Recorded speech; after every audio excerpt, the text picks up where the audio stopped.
এখন থেকে আপনার প্রিয় সিরিয়ালগুলো ফ্রিতে দেখুন এক্সক্লুসিভলি শুধুমাত্র সান নেক্সটে। এখনই অ্যাপ ডাউনলোড করুন। कुछ कुछ होता है उजान, तुम नहीं समझोगे। এটা বলে আবার পূর্ণাকে আমার সামনে চাপতে দিস না। ভাইয়া!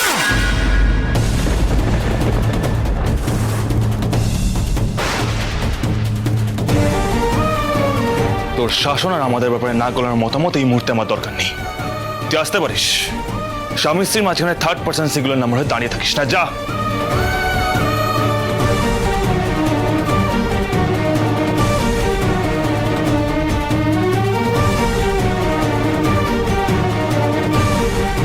জানিস ভাইয়া, পূর্ণা ঠিক কথাই বলেছিল।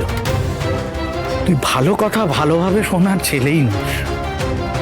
পূর্ণা, আপনি ঠিকই বলেছিলেন। আপনি ওকে সব থেকে বেশি বুঝতে পারেন। আপনি হয়তো ওকে সামলাতে পারবেন, আপনি সামলান।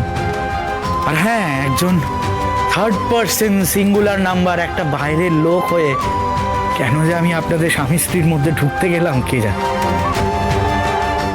পারলে না আমায় ক্ষমা করবেন। ক্ষমা করিস ভাইয়া,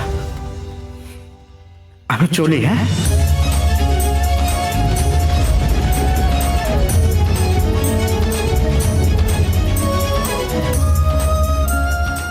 ছি ছি ছি ছি ছি,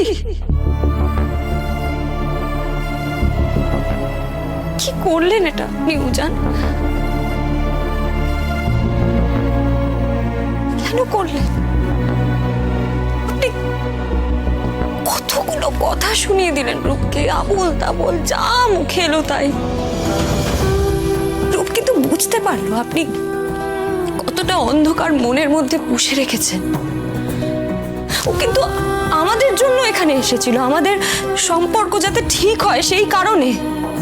আর আপনি ওকে কত কথা শোনালেন, কত কষ্ট দিলেন ওকে। ছি উজান, ছি।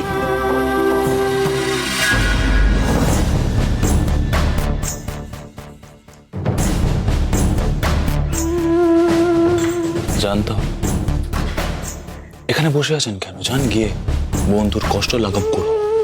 যান, যান বলছো তো, যান। আপনি আমাকে সরাসরি বলতে পারতেন, ডিরেক্টলি বলতে পারতেন।